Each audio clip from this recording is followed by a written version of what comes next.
So yes, I am Jessica and I'm here with Jeff. Pollinate Collingwood came together right at the start of COVID last year, and literally our first meeting with fellow sort of people who were keen was the Thursday night of the announcement of COVID shutdown. And so I think one of the most amazing things over the past year and a half is just how this has had massive community growth in this really strange time. And the one thing I would take from it is it's been a great time for people to look in their backyards and their community and to make some of those positive changes. So I feel like despite some of the challenges we've had along the way, we've been able to really build on that momentum, which is amazing. So yeah, we'll switch to the next slide, Jeff.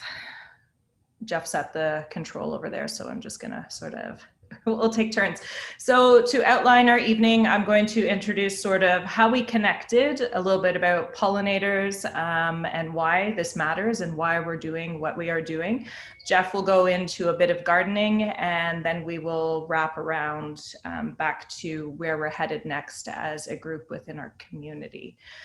So Jeff and I connected from two different directions. He was on the Trails Committee and I came across the Butterfly Way project, and we were connected in our community, both with the idea of needing to make some changes locally. How can we get involved with the environment, knowing that there is change happening, and how can we inspire other people to do so? So very quickly, we came up with Pollinate Collingwood, and the whole goal at the first year was to wrap around the Butterfly Way project, which is a David Suzuki Foundation project, and it's all about getting volunteers out and putting native pollinator patches into place.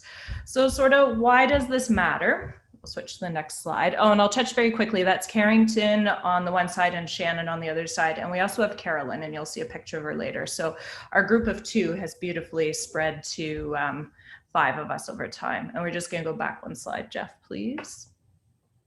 Ta-da, thank you.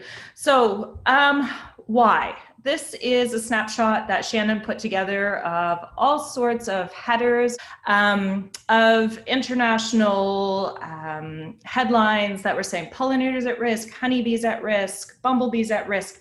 And the big question is what's going on? And you may know some of this background, so I'm not going to linger on to it. It's more about how can we make these positive changes. But just to draw attention to it, some of the challenges are certainly related to pesticides, so actual into animals, the insects themselves, and getting rid of them because they may be considered a nuisance. Then herbicides for nuisance type plants. Loss of habitat from development. And when you look at loss of habitat, there's two important parts. There's one which is nesting habitat for pollinators, which we'll get back to later on, as well as food, so the important food source. Other issues that our pollinators face is disease, and a big one is climate change. Flowers and plants, everything's coming up earlier as the temperatures are warming, and this causes a disjointed sort of thing. So as insects migrate or move up or emerge from the ground, their flower may actually have been, in bloom. So they're not accessing what they need at the correct time, which doesn't make for a healthy ecosystem. So very quickly, before we go forward, what is a pollinator? Of course, everybody says very quickly, honeybees. Honeybees are actually a European species, very much considered a farmed animal, so under agriculture. But there's also a lot of native bees, which Jeff will touch on. There are over 20,000 native bees around the world. Pollinators also exist of flies, moths, butterflies, mammals, of course, birds, and with mammals, bats, although they aren't a pollinator in North America anyways. So we'll take a quick look at some of these species that are in trouble due to those things that I mentioned. So Shannon put together a gorgeous slide of some of our species at risk that are pollinators. And beyond that, we then look at all the wildflowers. So again, these are native species to Ontario, and they're considered at risk. So their numbers are disappearing. At risk consists of extirpated, which on the other slide there was that word, and that means they're no longer found in the area. One famous one is the Carner blue butterfly, very bottom left, and it was down sort of southern Ontario, and now you can't find it in Ontario at all. You have to go down into the US. So no longer here due to habitat loss and other things. And then of course endangered, special concern. So you get these different classifications. Beyond that though, insects are in trouble overall across North America. I'm trying to remember my stats. I think it's in our slide in there, but I think it's under yours, Jeff, maybe. They're all declining, long story short. So next slide, please. So why does this matter to us? Without pollinators, agricultural economies and our food supply and surrounding landscapes would basically collapse. 1 out of every 3 bites of food has been pollinated by a pollinator. And I love this one image on the left, a picnic without bees. And I've come across some really cool activities that relate to a meal of tacos or a meal of pizza. And you find that without pollinators, there's not a lot of food. You're missing a good portion of your meal. Beyond that, half of the world's oils and fibers and raw materials are also there due to pollinators as well. 78% of temperate zone flowering plants rely on pollinators, and it's higher in the tropics, 94%. So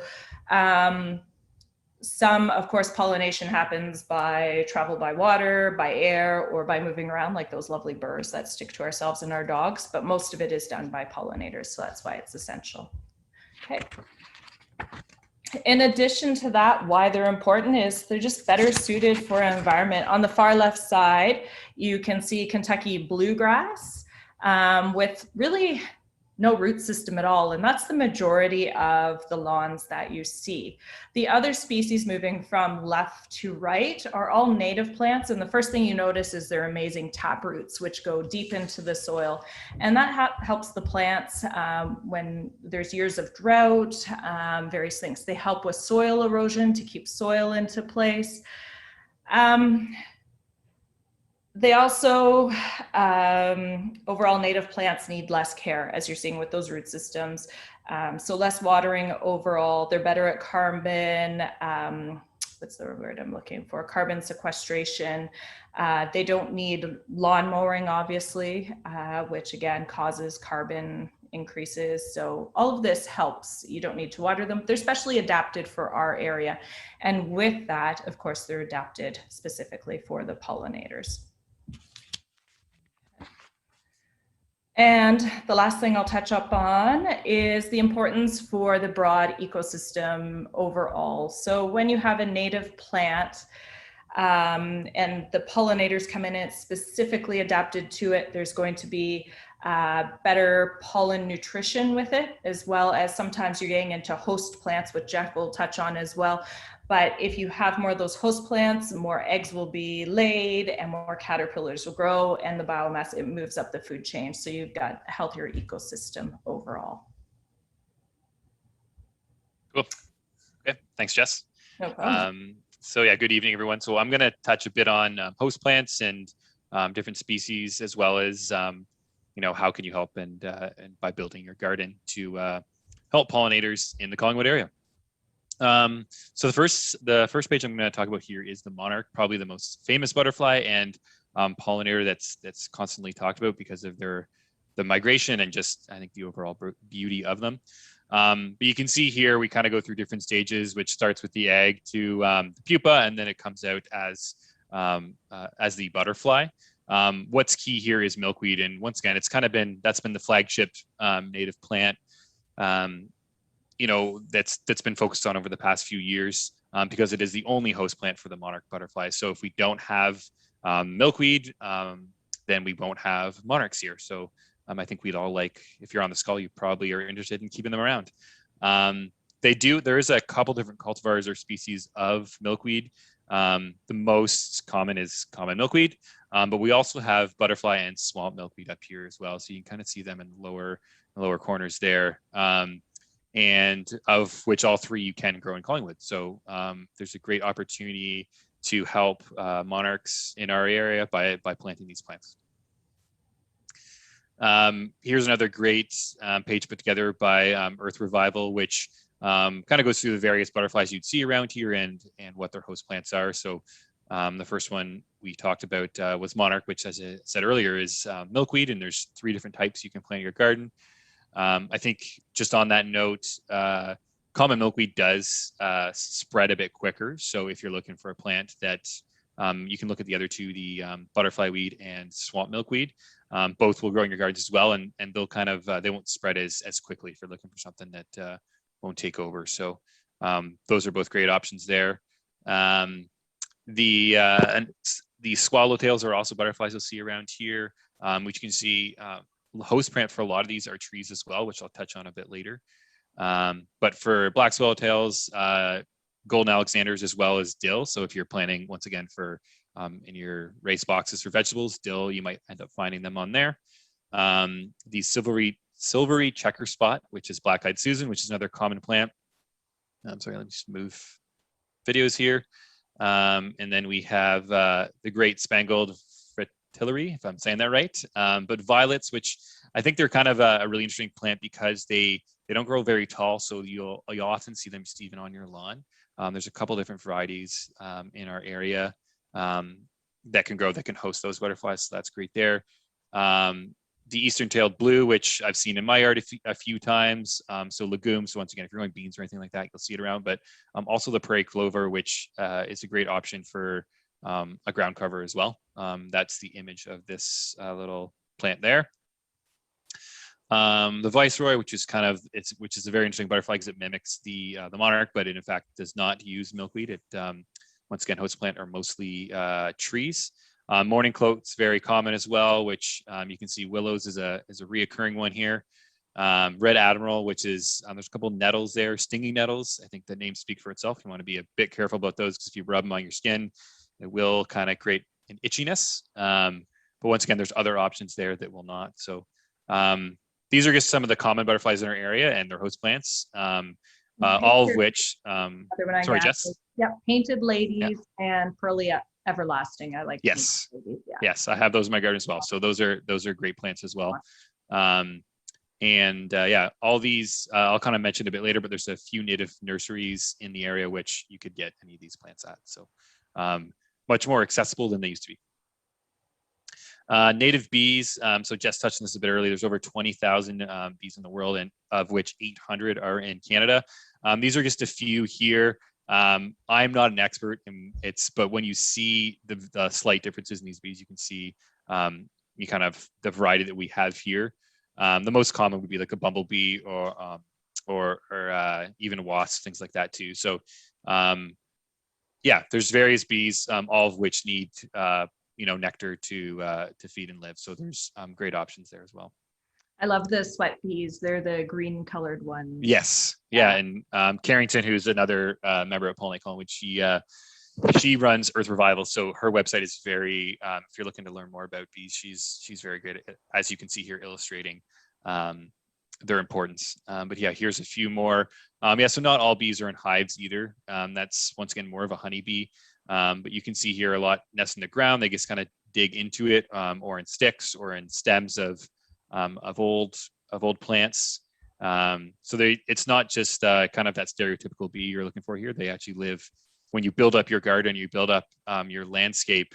It's kind of important to know that they're in the soil. They're all around. They're not just sitting in in nests and trees and things like that. So.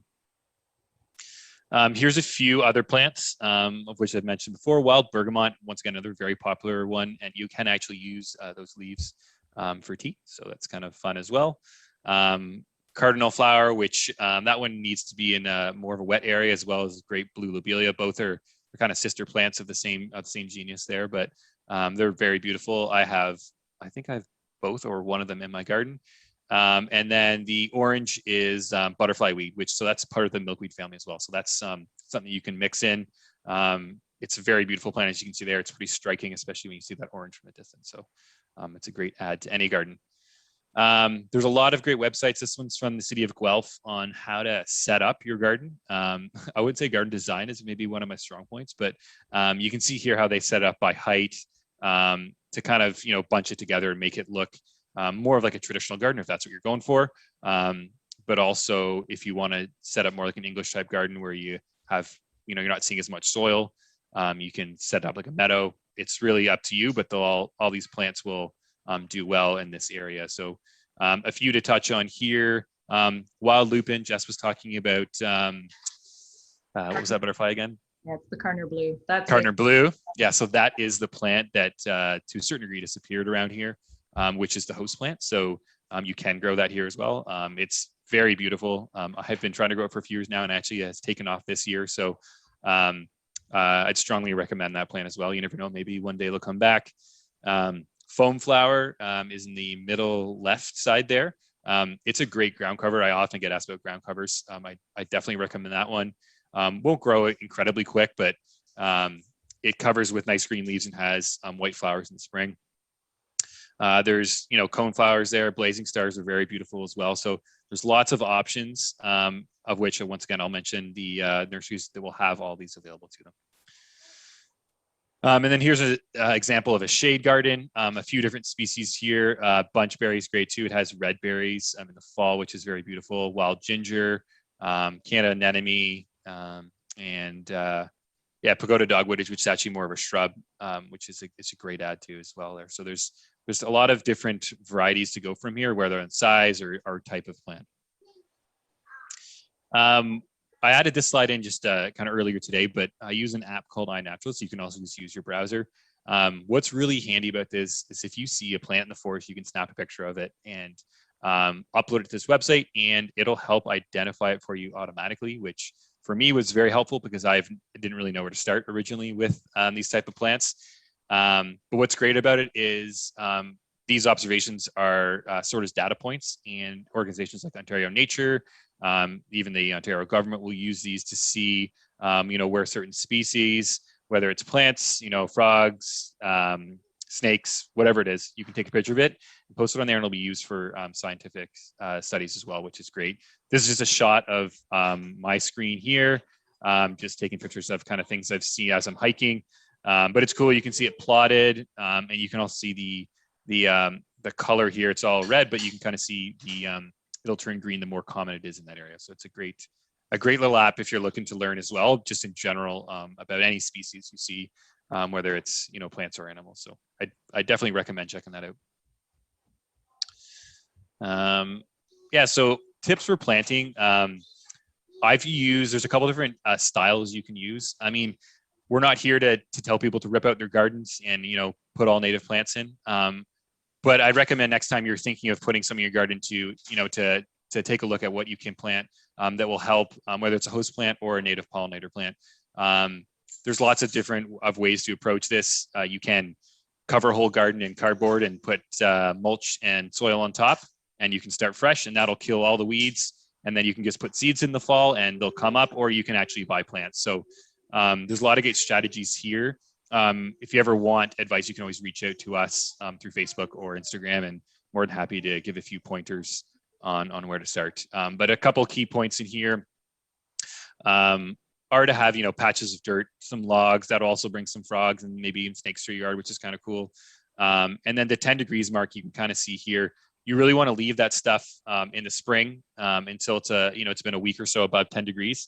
A lot of our native bees and bugs and things like that will actually stay in them over winter. So you don't want to rip those out right away.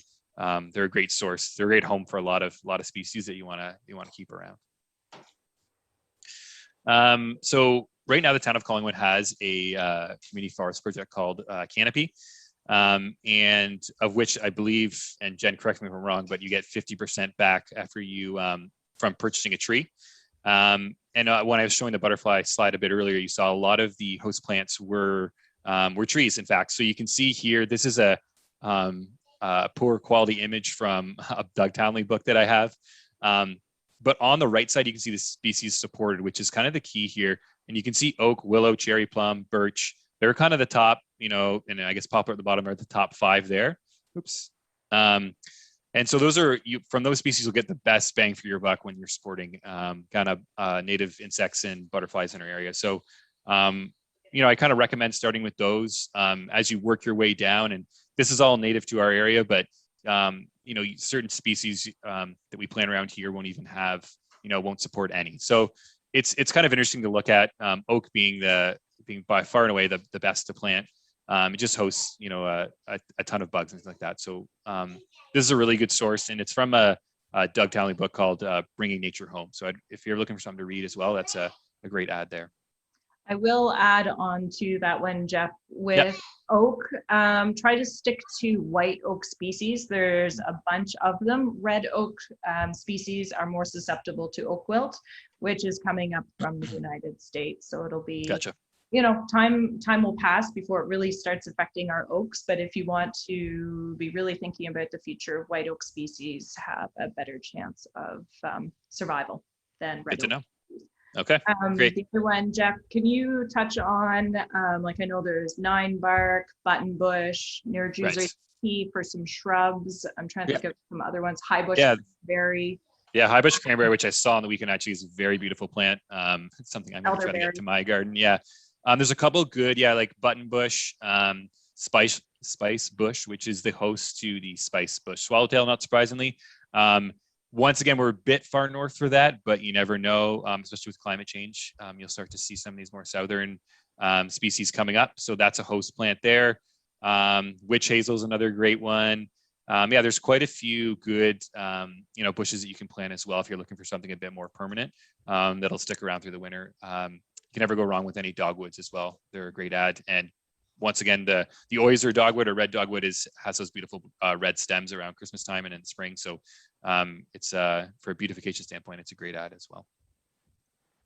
And just once again, mention that canopy program through the town of Collingwood. Definitely check that out. For details, you can go to the town website.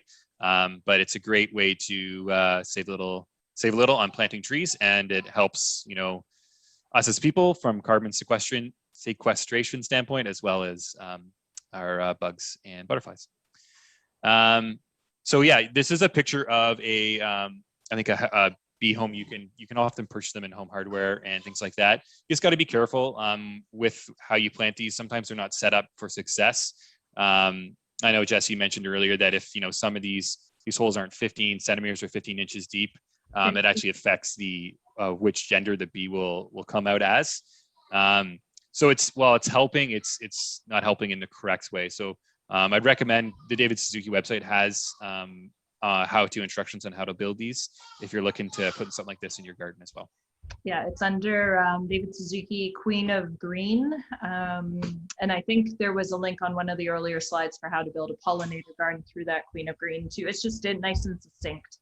But as Jeff said, 15 centimeters in length. If not, you will skew the gender layout. They start with females, and then as it gets towards the end, there's more males laid.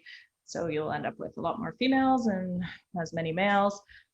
And they're quite susceptible to holding on to disease, these houses. One thing, Carolyn, who is with us and an entomologist, she suggests just laying down logs, and you can drill holes in the logs, even 2 millimeters sort of as a minimum, up to, I think it was 0.79 for mason bees who would be using these tubes for their homes.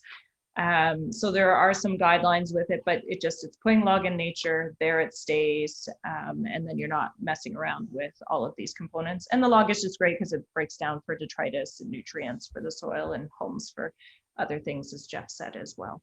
Yeah, for sure. And I think kind of like underlying here is, leave those sticks and leave those, stalks from your flowers in your garden, because they'll compost and help increase the quality of your soil, but also be homes for these bees and so forth as well. So there's an easier and a more natural way to do it than buying houses like these. Yeah, and you can see with this image the tubes. So as we were discussing earlier, and I think it's Jeff's next slide, you can see the importance of leaving stems standing on a whole bunch of your plants because they will lay them down vertically. So by not cutting your gardens, you're providing wintering habitat. Exactly. And again, not cutting it in the spring, or if you feel you really must cut it as we get closer to bag pickup and others, just leave it on, cut it and leave it to the side to still give a chance. But really you want to pass that 10 degrees at night and daytime. Yeah, it's a good point there, Jess. Like, if it's something you guys want to do, if you cut them and leave them beside your garden, you'll still kind of do the job. But if you can wait for a few days after 10 degrees, and then it'll really help our native bugs and insects and stuff like that. So yeah, we touched on this page a bit. This is another a great page put together by Carrington. But you can kind of see how, especially in this image here, where you see the larvae sitting in the stalks. You can see how they are more than just a flower stalk. They also help with bees nesting. So leave those in your garden. So yeah, native plant nurseries. Probably 3 years ago, there was one Return of the Native, which I was using. But you can see a bunch are popping up now. Return of the Natives just outside Elmville. Lacewing is, I think, in Grey County, so it's not far. I think it's near Eugenia, but they sell their plants online as well as at Fiddlehead Nursery. Fiddlehead Nursery, yeah. Earth Revival, which is once again our coworker Carrington's. She's had 3 plant sales this year. But you can always reach out to her. She is our expert on these plants, so it's great to have her part of the group. Not So Hollow Farm, which they sell plants, but as well as shrubs and trees, all native as well. That's down near in Mulmar. So it's kind of a fun trip to go out there because it's a very cool place in general. So I'd recommend checking that out. And Ontario Native Plants, the beauty of them is they ship right to your door. So I definitely check out their website, and you can sort by shade, sun, wet, dry soil, everything that you want there. So they're a great source. I bought stuff from them, and the plants come in great shape. So don't fear. It's surprising how well they package them, but it's very well done there. So check those guys out. And then this is a quick image on preparing a bed. I touched on the lasagna method earlier. An easy way to do it is just to use regular cardboard. If you're looking to go over your lawn, just cover as much grass up as possible. What that does is it gets, completely blacks out the grass. It doesn't disturb the soil, which is key in soil health. And all that grass that's on top will actually just decompose and improve the health of the soil. So this image, they're just putting some soil down and then putting wood chips on top. A lot of arborists in the area will drop off a significant amount of wood chips for free if you're interested. But I'm not going to underestimate the word significant there, because you better have a plan. But it's not hard to get rid of. You can always post on Facebook and people will come pick it up. I've done it a few times myself, but adding mulch is key to your garden, especially earlier this spring when we didn't have any rain. It really keeps that moisture in. So there's less watering to do.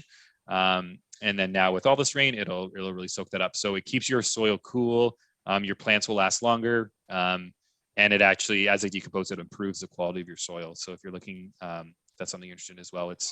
I fully recommend mulching with wood chips, ideally not anything that has been treated. So you can just get kind of the raw wood chips there. And the focus of wood chips is just to help keep moisture and competing weeds, I guess, out. And weeds, you don't want a lot of mulch, and in fact, try not to put a lot right at the base of the plant. Yes. Yep, I agree with that.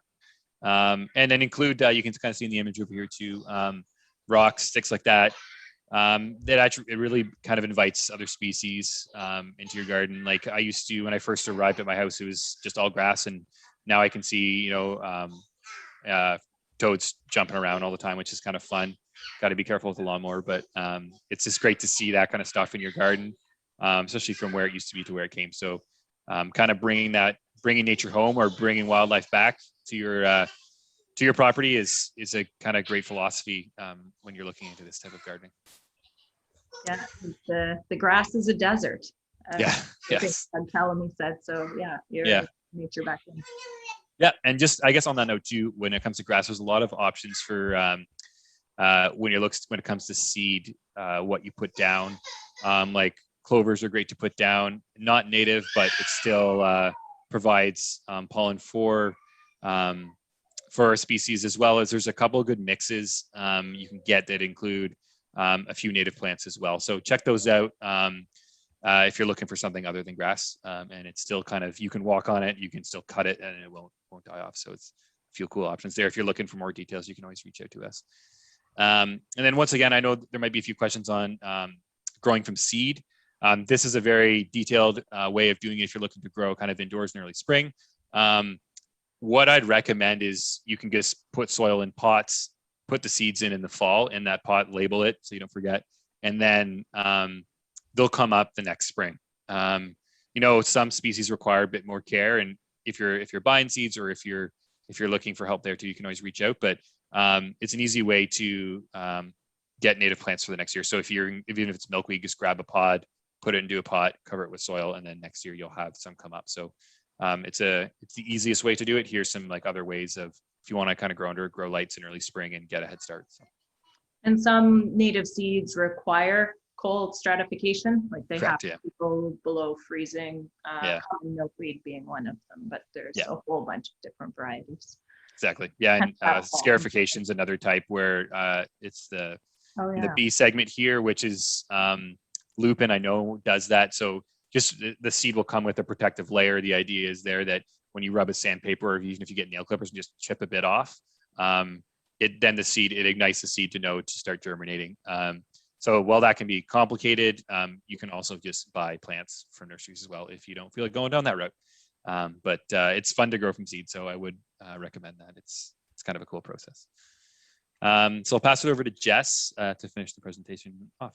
Great. So we're going to swing back into our local actions. And this was a new garden put in this year. This is Carolyn, who's also with us, watering the garden down there at Sunset. And I particularly love this one because it says and asks, help water our garden as part of a community. If you notice it's dry, add some water. And I was chatting with a family, and they're going to do that with one of the gardens down by the river locally as well. So anyways, back to Pollinate Collingwood. So next slide, Jeff.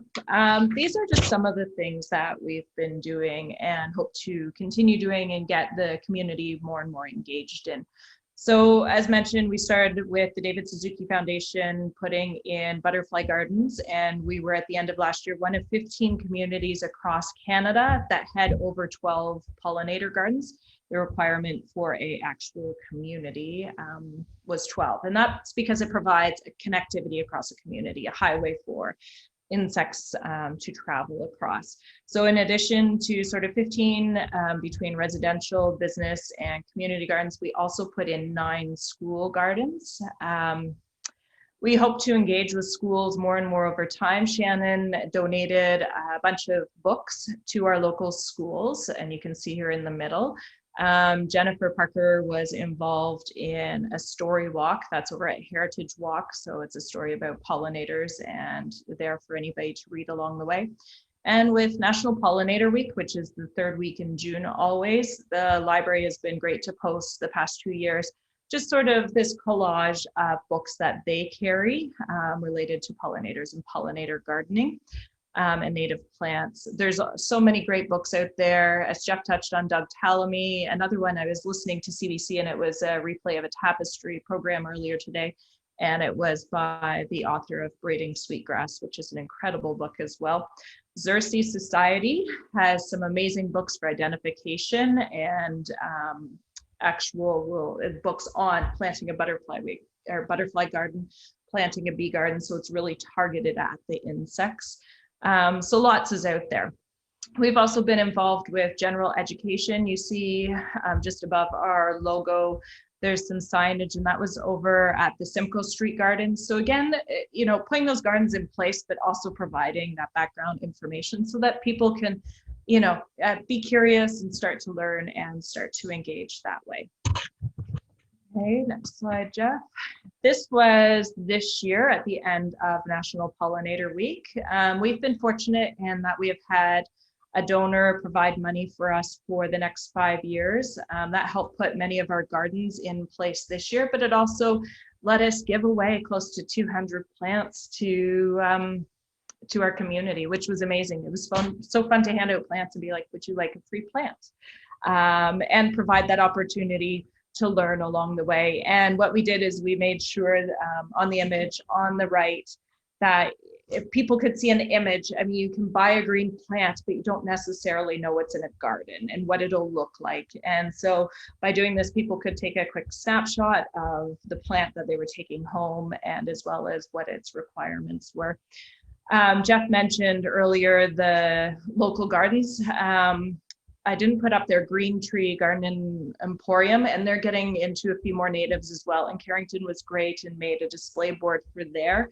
And again, part of what Rhonda identified over there is people don't necessarily know what the plant looks like. They're keen to sort of get involved, but they can't visualize it in the garden. So we're trying to provide that visual for people. And just sorry to interrupt, Clearview Nursery as well.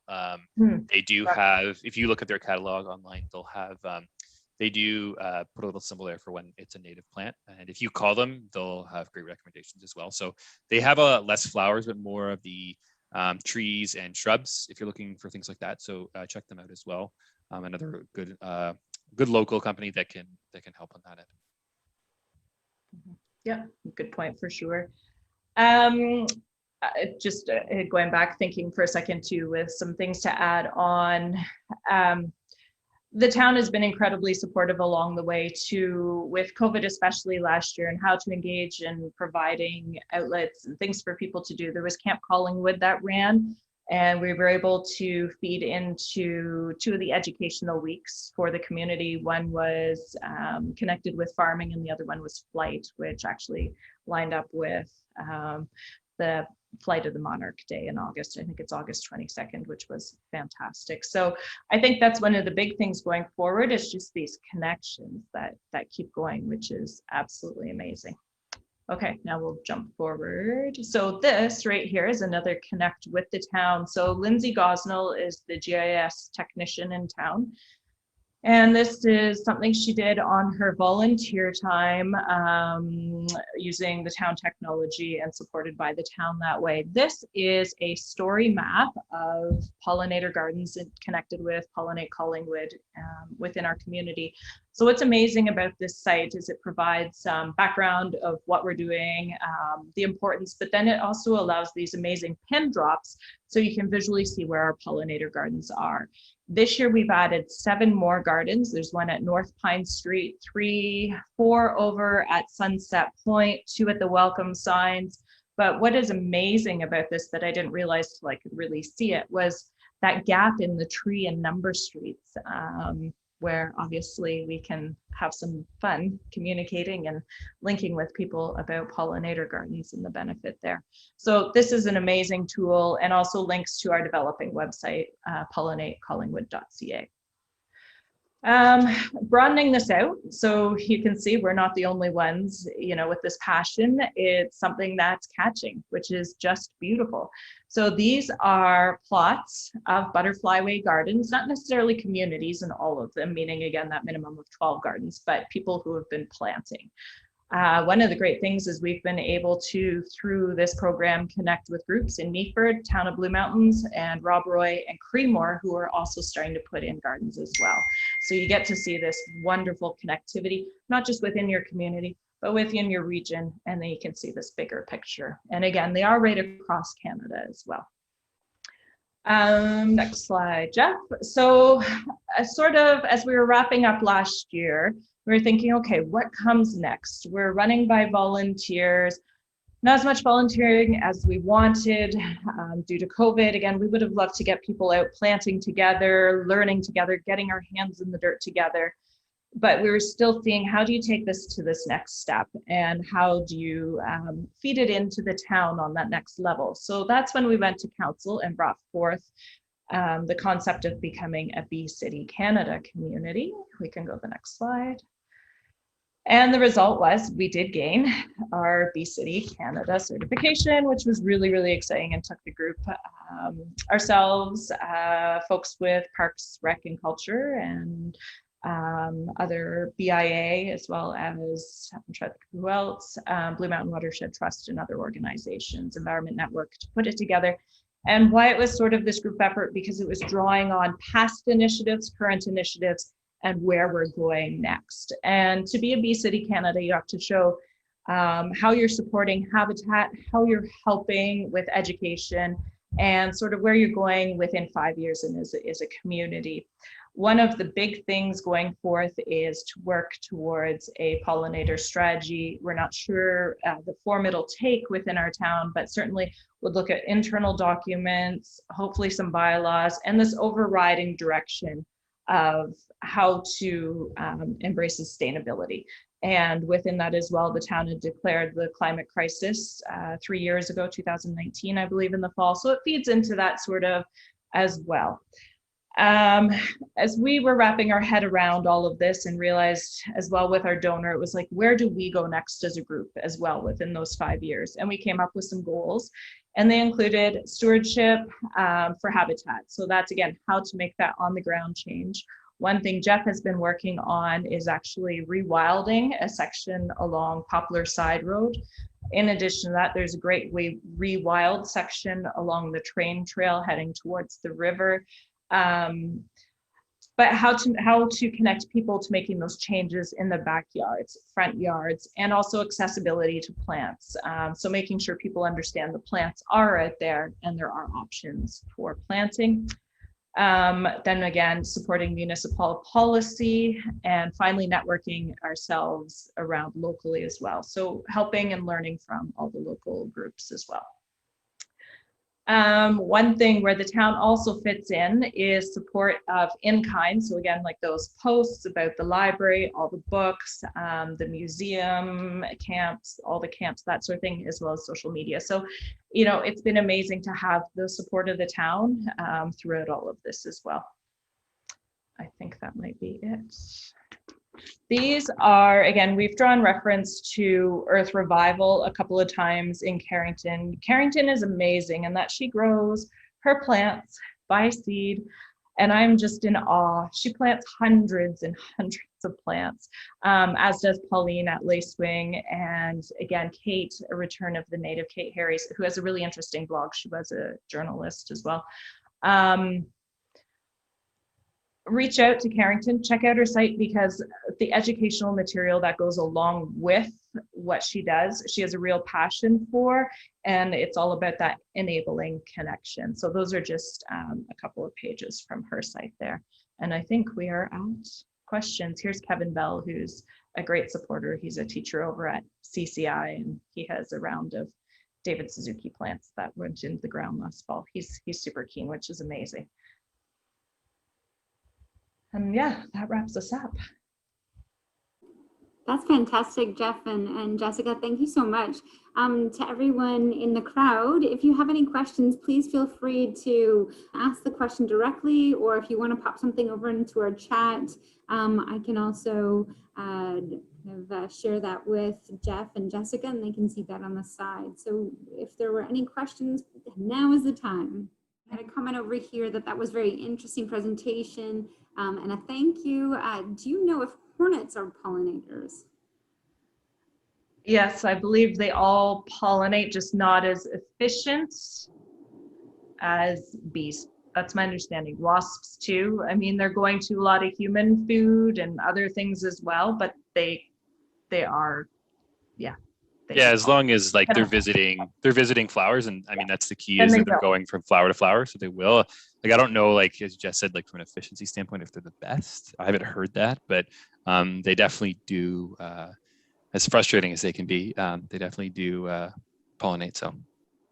Yeah, it's, as I said, not as efficient. That's not really what they're into, but they do pollinate. And I've seen that question answered by an expert. I was like, okay. They were like, I love wasps. And I'm like, really? And they gave their reason. I was like, okay, a bit of redeeming sort of quality there. Yeah. And your kind words with regards to Carrington, there's a question in terms of her contact information.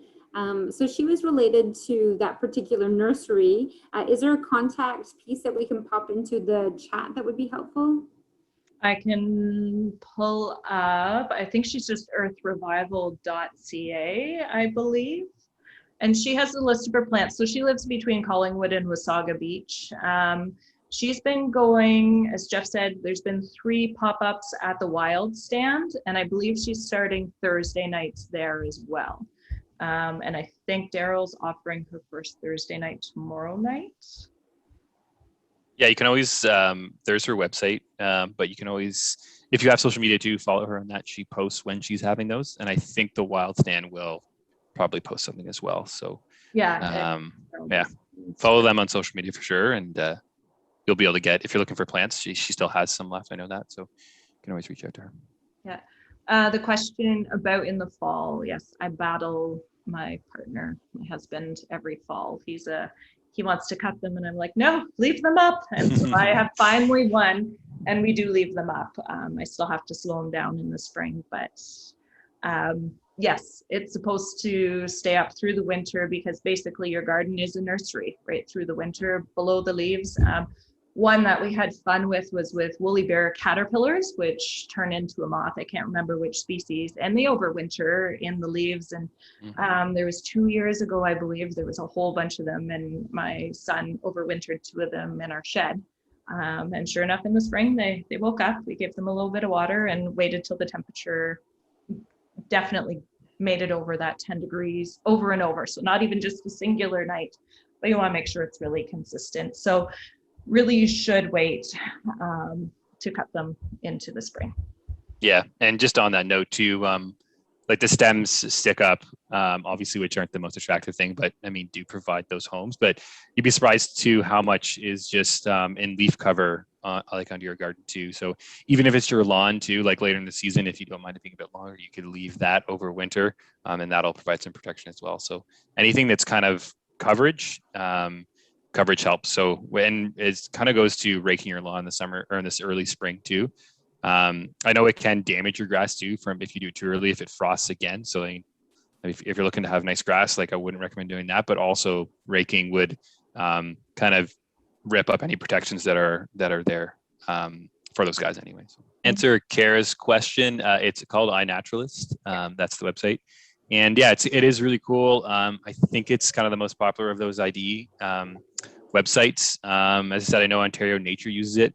And what's cool is you'll actually be joined, if you take pictures like in around Collingwood, you'll be asked to join like the Ontario Wildflower Club or something like that. And then they always take in your data and things like that. So it's really cool because you can get involved. There's like bio blitzes that they'll send you emails about saying, hey, do you want to like go up this weekend and take as many pictures of, birds if you're into that, or, reptiles, whatever it is. So it can kind of, there's a community aspect to it, which can be really fun as well. And if you have young ones, it's fun to kind of jump around with them and take pictures and show them too. So it's fun in that sense. And that reminds me that Carolyn and I were talking about it as different things we can host along the way. So there are butterfly way counts every year. So Lepidoptera is the Latin family, I guess, overall, Lepidopterists. And so you go out with butterfly nets and you catch them, identify them, and release them. And that's all data sets too, which again, you can count for climate change, loss of species, changes of species dominance, et cetera, which is very cool. So that's that next step from iNaturalist. And they'll teach you at the same time too. You don't need to be an expert per se, but there's great communities to get involved that way. There was a question about milkweed. In my yard, I have a lot of butterfly weed. I love the orange and butterfly weed. I also have swamp milkweed. It's a little bit shadier and wet where it is growing, but they are all singular stalks, just like my butterfly weed. Those are 2 great ones. A great pollinator plant is Joe Pye weed. Is it a milkweed, Jeff? Sorry, and yeah, Jess, just go back to Colin's question. There's only the three native in Ontario, the common, which you'll see most where everyone's swamp, and then butterfly weed. There are other varieties, but I think they're further south, so I don't think they would survive here necessarily. I mean, I may be wrong, but I'm pretty sure it's just those 3 that are native to here. Joe Pye weed looks similar, and it's a great nectar species, and there's some along the train trail in town. And when I used to catch monarchs at Pinery Provincial Park for tagging, they were in fields of Pye weed. There's Joe Pye weed. There's a couple different varieties.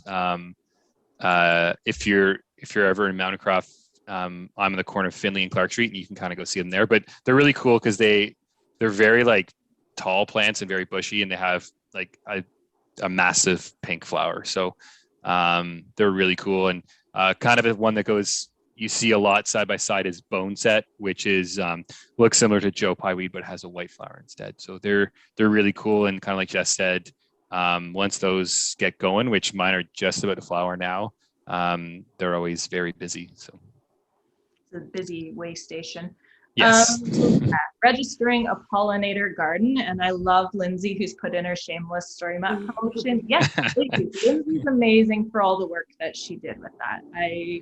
Full round of applause. And the thing with that too is Lindsay will keep plotting points on it to bring it back to the question above. So for example, we don't have our gardens from this year put on 7+. I know that there's the one neighbor along the train trail that we should plot as well, because that's a good long stretch. I don't know what our criteria is.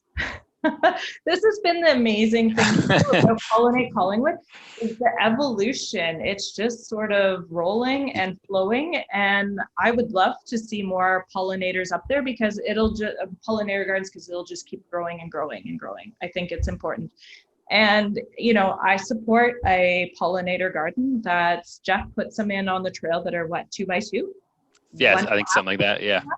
Which again, Kevin Bell and some of the high school students are in love with. They see those going everywhere through town. If Kevin Bell had his way, it's just these little cute gardens that identify them as these pollinator patches.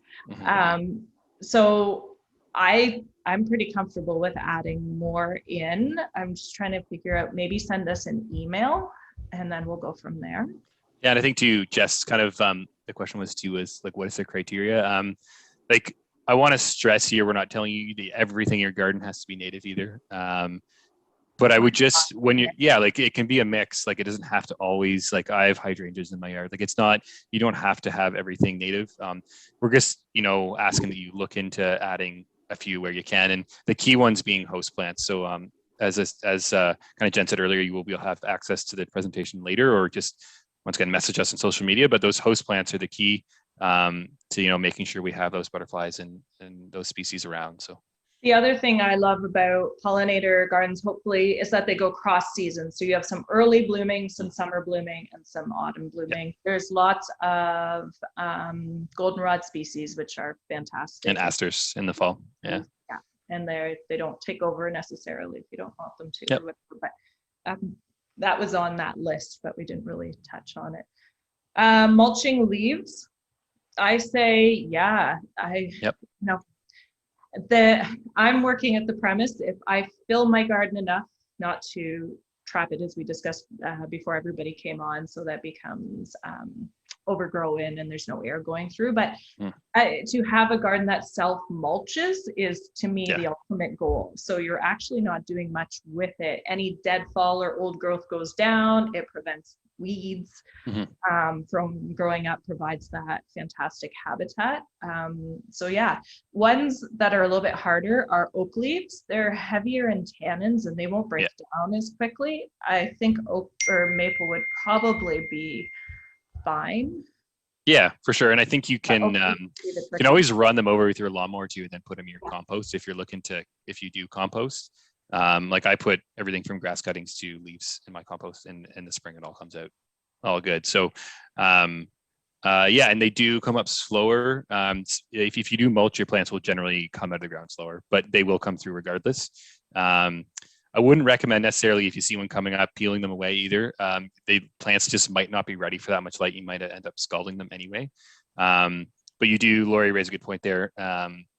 If you're mulching heavily, well, the pros are that you'll have less weeds and it improves the quality of your soil. One of the negatives is it does come a bit later, but they last longer, which is a pro, and they kind of go in later into the season too. So that was a very good question. But yeah, if you're concerned about that, just throw them in your compost. And if you like any of this stuff, if you kind of cut up with your lawnmower before you put it in there, it'll biodegrade quicker in your compost as well. Just going back to, again, that whole, can we add pollinator gardens? It's, Jeff and I and the other three of us, the whole thing is it's a community project. It just so fell that we're heavy with 5 people due to this whole COVID virus and restrictions and all the rest. But the whole goal is it's a community project because it will take a community right across the board. So very supportive. So add away. And with that, thank you so much. And I hope you all have a wonderful evening. And I'm looking forward to getting my hands dirty in the backyard, especially now that we've got some wet soil.